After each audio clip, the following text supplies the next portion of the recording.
Voces entre letras.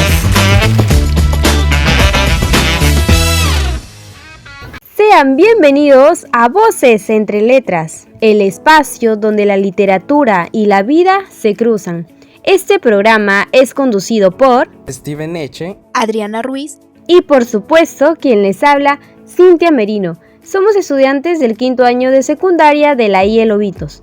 Hoy no venimos a hablar de dragones ni de mundos mágicos, pero sí de una historia que duele, que arde, que sangra y que también inspira. Vamos a sumergirnos en Rastros Sangrantes, una novela que no solo se lee con los ojos, sino con el corazón y la conciencia. Sí, claro, Adriana, y para entenderla hay que conocer al autor. Andrés Díaz Núñez nació en Chota, Cajamarca, en 1943. Fue poeta, narrador y profesor.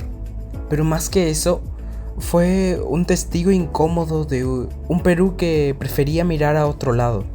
Publicó esta novela en 1983, en plena época del conflicto armado interno, cuando el movimiento revolucionario Tupac Amaru, MRTA, y la represión estatal convirtieron a nuestro país en una especie de campo de batalla silencioso. No olvidemos que en el conflicto armado interno en el Perú, dos grupos marcaron la historia: Sendero Luminoso y el revolucionario Tupac Amaru, MRTA. Aunque ambos usaron la violencia, tenían métodos y objetivos totalmente distintos. Y justo ahí, fue en medio de ese caos que Díaz Núñez escribió sobre otra guerra, la de los pobres con el olvido. Porque Rastros Sangrantes no nos habla de héroes con capa, sino más de familias que luchan por tener un techo, por estudiar, por no rendirse. ¿Les suena? Porque aunque pasaron décadas, muchas cosas siguen igual. En esta obra se presenta el tema de la lucha por un mejor estilo de vida y la felicidad a pesar de las adversidades. Además presenta subtemas como la lucha por la supervivencia, la importancia por la familia y la justicia social. Vamos al grano. ¿Por qué esta novela pega tan fuerte? Porque no es una historia lineal ni perfecta, es fragmentada como la memoria de quienes han sufrido. La estructura del texto es como un rompecabezas emocional. Saltamos entre recuerdos, diálogos, pensamientos. Esta no linealidad y la polifonía de voces reflejan el trauma, la desarticulación social de la época, obligándonos a reconstruir la historia. Díaz Núñez utiliza la técnica para que el lector no sea un espectador, sino un detective que arme rompecabezas del dolor.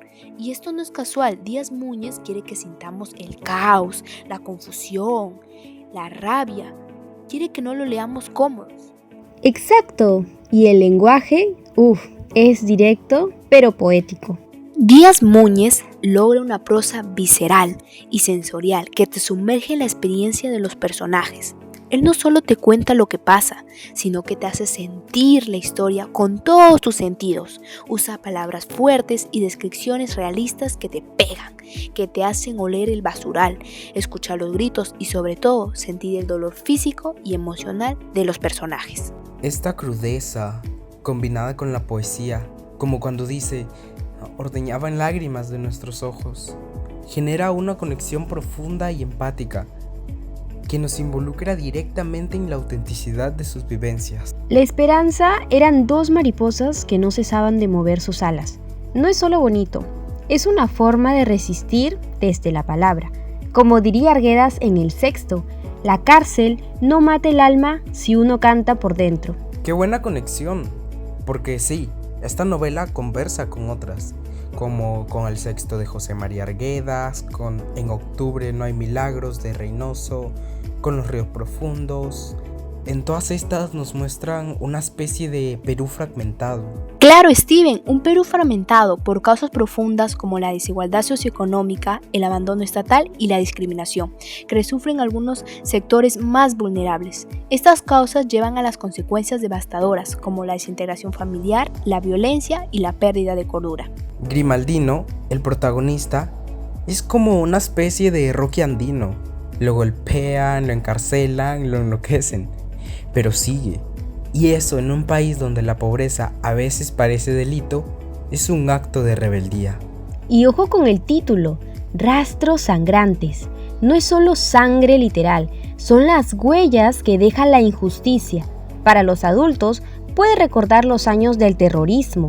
Para los jóvenes puede ser la falta de oportunidades, el bullying, la violencia en casa. Cada quien tiene sus propias cicatrices. Ahí entra Luzdena, la esposa. Ella no es secundaria, es el corazón de la historia. Representa a las mujeres que sostienen el mundo sin que nadie lo note. Como dice Rocío Silva, las mujeres en el margen son las primeras en resistir, cuidar y transformar. Su personaje nos enseña la fortaleza silenciosa. Y no nos olvidemos del pueblo naciente, ese basural convertido en hogar. Es una metáfora brutal del Perú, donde el Estado no llega, la gente inventa la esperanza. Según la Defensoría del Pueblo, más del 30% de peruanos rurales aún viven sin servicios básicos. Esta novela no es una exageración, es más un reflejo de la realidad.